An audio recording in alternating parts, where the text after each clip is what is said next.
Good afternoon, everybody. Welcome back to my channel. And last night I went to see Winnie the Pooh Blood and Honey Part 2, wearing the appropriate attire, as you can see. I know it's been a minute since I've made one of these reviews, and the last one that I made was at the start of the month called Imaginary. I remember saying that Imaginary was basically what the first Blood and Honey should have been. And while I do stand by that, I do like the slasher direction that that the production company Jagged Edge Productions has done.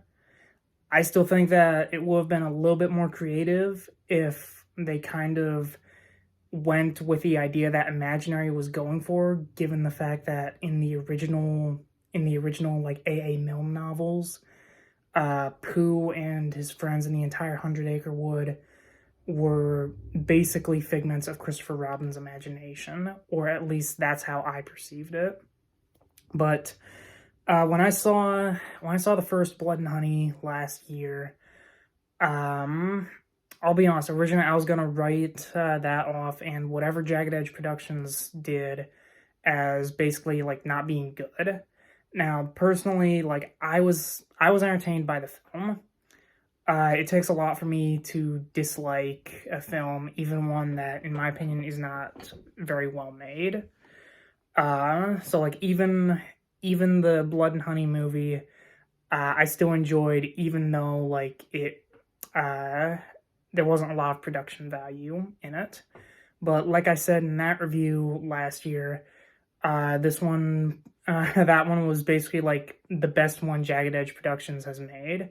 And this is coming off of seeing the previous movies like The Curse of Humpty Dumpty, as well as The Cult, Dr. Carver, Jack Frost, even their other movies like Medusa, and I think they did a couple based on Jack and Jill.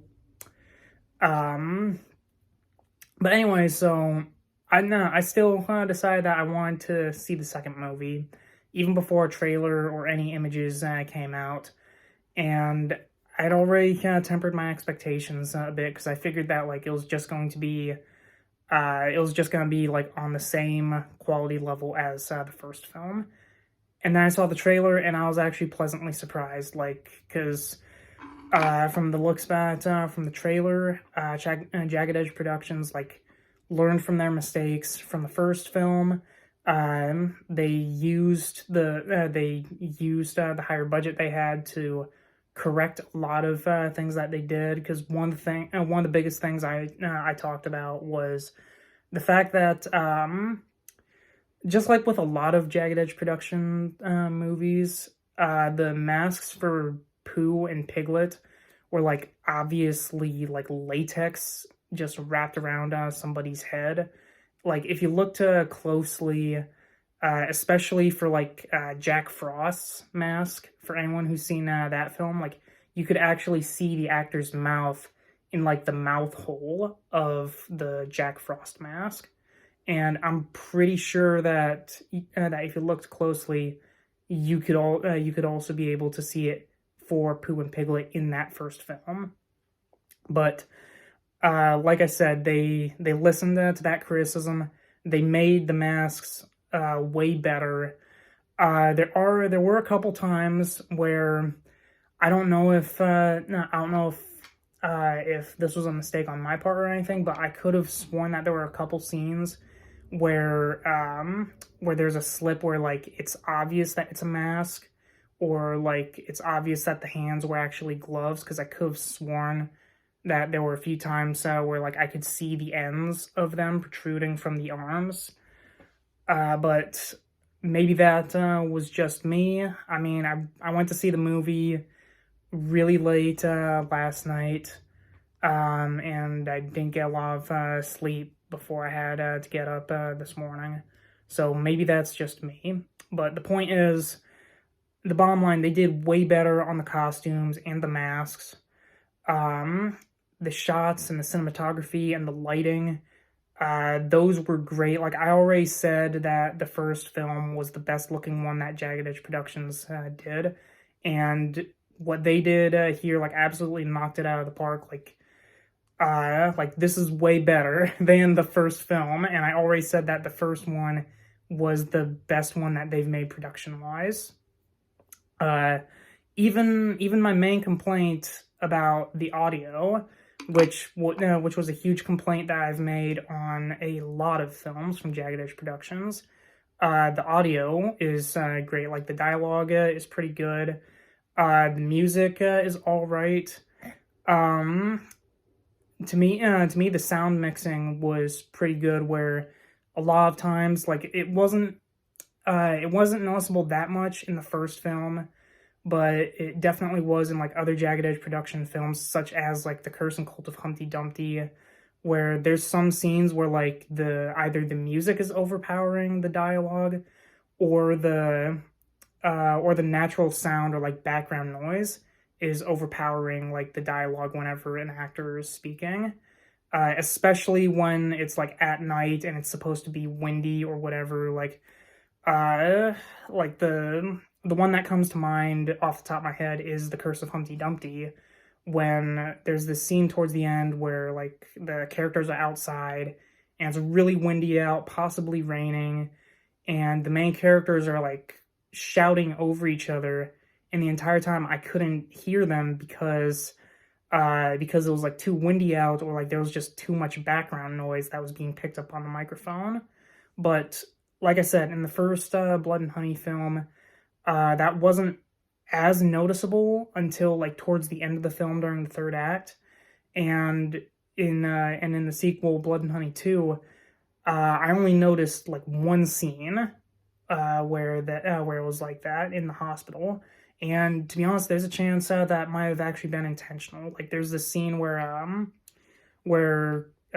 Christopher Robin, who is played by a different actor named Scott Chambers, I believe that he's going to be the director in one of the future films. I think it's Peter Pan's Neverland Nightmare or something like that. I'll get to that in a second. But Christopher Robin does return, and like, picking up where he left off in the first film. He finishes medical school.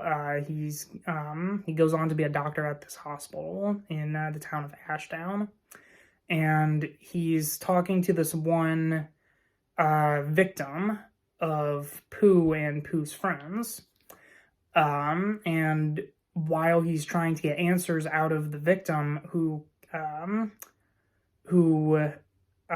through, like, the torture that he endured from Pooh and his friends, he can't even speak. So while Christopher Robin is trying to get answers out of him, like, there is, like, this screeching noise or music or whatever that just gets louder and louder while Christopher Robin is speaking, and it gets to the point where, like, I can barely hear what the actor is saying. And like I said, that might have been by design, but I'm not too sure about that. But anyway, going off to the characters, I think the actor who plays as Christopher Robin, like, is a major improvement off of the last one. I mean, hell, in the first Blood and Honey movie, Christopher Robin is actually barely in it,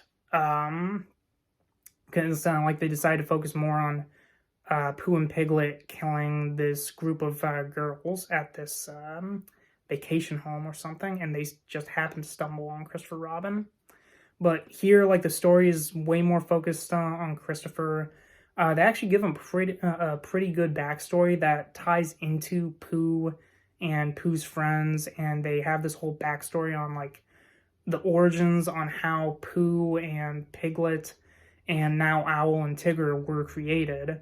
Because at the very beginning of the first film, during that animation sequence, they were called, like, these human-animal hybrids that resided in the forest of the 100-Acre Wood.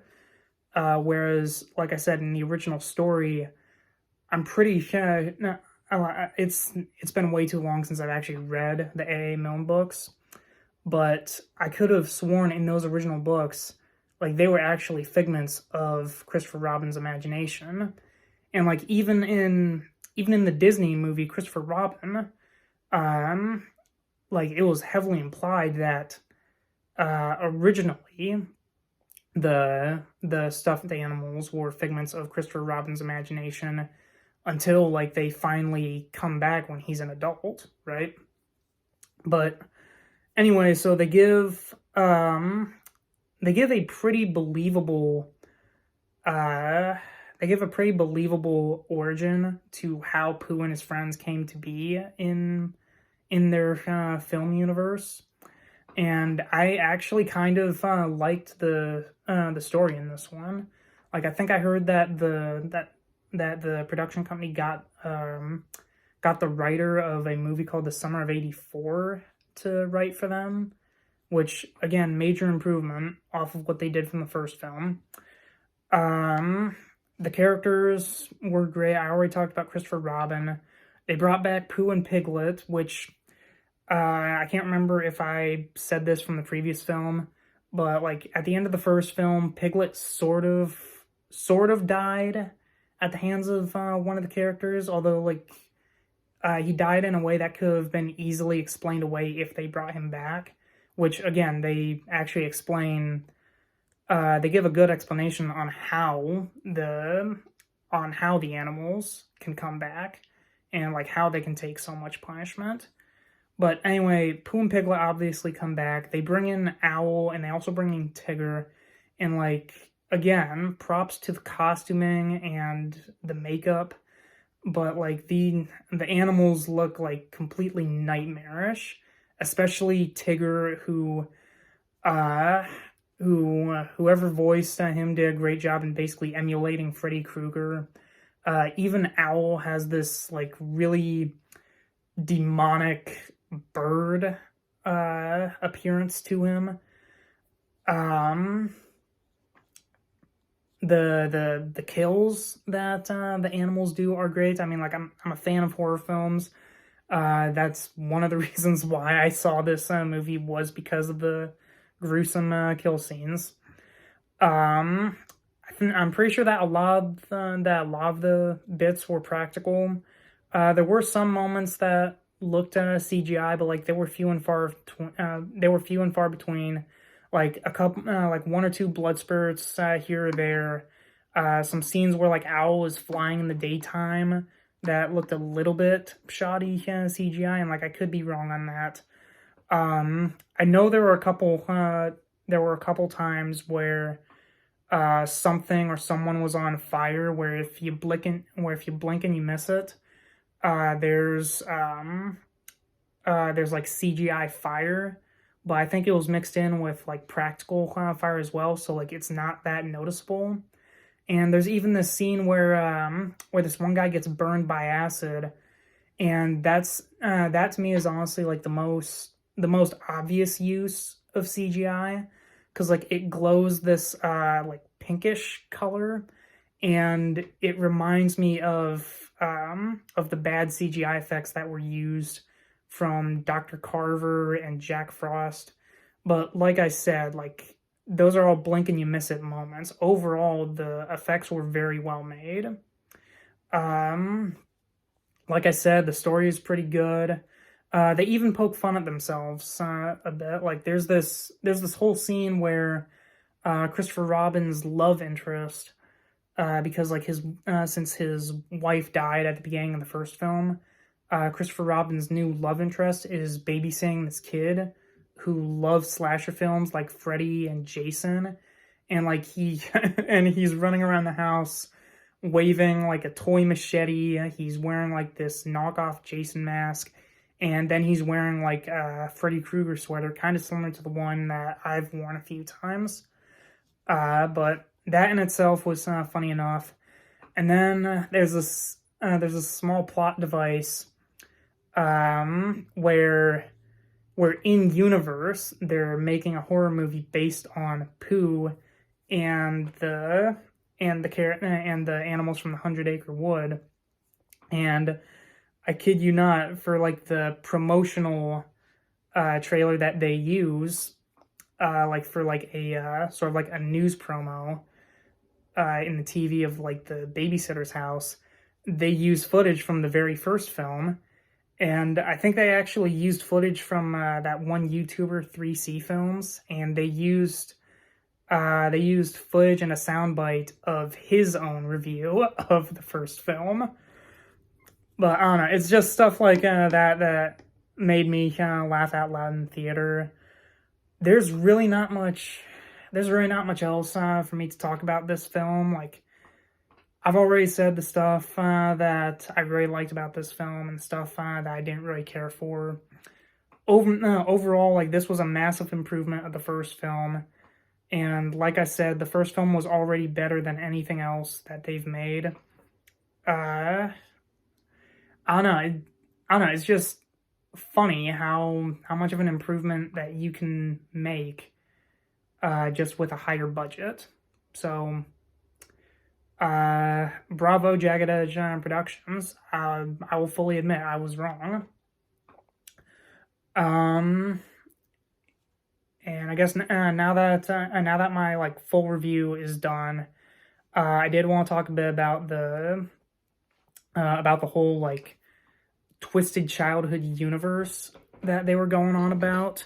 Before the film started, there was this like 5-minute long, I don't know what to call it, where 5-minute long, I guess you could say, interview or monologue where the director and writer they thanked the fans of like the original film, like kind of very similar to what Damien Leone did at the beginning of Terrifier 2, as well as the re-release of the first Terrifier film. But they thanked the fans of the very first film, and they started talking about like the films that they wanted to do going forward, such as Bambi: The Reckoning, which they showed footage for, and it looks pretty damn good.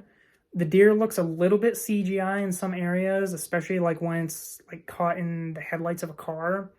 But other than that, it looks all right. And then they were talking about that movie I mentioned earlier called Peter Pan's Neverland Nightmare. And about how like it was gonna be inspired a bit by the Black Phone and other like French cinema films. Which that's one thing that I do like about the filmmakers at Jagged Edge Productions, that if nothing else, like they will fully admit that like they are inspired by previous horror films. Like, I enjoyed watching The Black Phone when I saw it in the theater, so I think I'll find something to enjoy from Peter Pan's Neverland Nightmare. You say that 5 times fast. But the one that I'm kind of the most interested about is Pinocchio Unstrung, where, first off, the design that they gave for Pinocchio looks like really ghoulish and nightmarish, like pure nightmare fuel.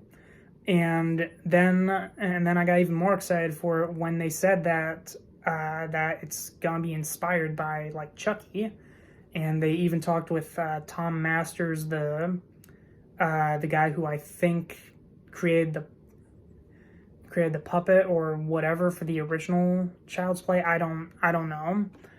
But anyway, they were talking with Tom Masters about designing the Pinocchio doll for them.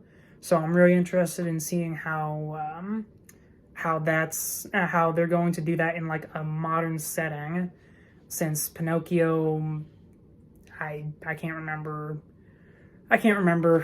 when the original film and story took place. It had to have been in like the 1800s or something like that. But anyway, that one I'm really excited for, and I'm also kind of excited for the other movie, the Poohniverse Monsters Assemble, because they said themselves that they always loved the team up movies like Freddy vs. Jason and the Avengers. And like just about everyone, the creators at Jagged Edge Productions were kind of heartbroken that we've never really got to see that. Like, yeah, we got Freddy vs. Jason, and we got to see a comic of Freddy vs. Jason versus Ash, but we never actually got to see that in live action. And unfortunately, with how old like Robert Englund and Bruce Campbell and some of the other like horror movie actors and actresses are. Unfortunately, like we're never going to see them together. Like the closest we've ever gotten was Death House, and if anyone remembers me talking about that, like that was one of the most disappointing movies I've ever seen, just because of how bad it was and how much they squandered so much talent in that film. And then they focused it on these two actors that like nobody knew about. But I will give props to Jagged Edge Productions that they are making their like horror movie cinematic universe, and they confirmed that in the Monsters Assemble movie, like basically all of the movie villains like Winnie the Pooh, Owl, Piglet, Bambi, Peter Pan, Pinocchio, and like a few other ones that we haven't seen yet are all going to come together to basically take out all the survivors once and for all. And weirdly enough, it's funny because when I heard that premise, I thought of like Marvel and DC, where they have like the Legion of Doom or the Masters of Evil, and how neither DC nor Marvel has done a live action movie with those like evil villain team ups yet, and yet somehow we're getting a villain team up from an independent horror movie production company. So props to them for ironically being the first ones to do that. And speaking of when I was talking about how we're never gonna see like the OG slasher and horror movie actors like truly get together, because one thing I would have loved to see is like Robert Englund, Kane Hodder, Bruce Campbell, Jamie Lee Curtis, like even Brad Dourif and Alex Vincent, and any of the other actors that I've forgotten, like just all come together just for basically like the Avengers of horror, where like Freddy, Jason, Chucky, Pinhead, Leatherface, all those villains team up to like to kill all the survivors and just take over the world. And like all the heroes like Ash, Laurie, Andy Barkley, Sidney Prescott, all those characters team up to stop the villains once and for all. Like that would have been great to see. And again, we're getting that in Monsters Assemble, because they confirmed that Christopher Robin is coming back. The main character of Bambi is showing up. I'm assuming that the main characters of Pinocchio and Peter Pan are coming back for that. Like, I don't know. Again, it's just funny that Marvel and DC, outside of their Justice League and Avengers films, they've never actually done like a good team versus bad team, right? Like it's always been like the Avengers versus Thanos, or the Justice League versus Darkseid.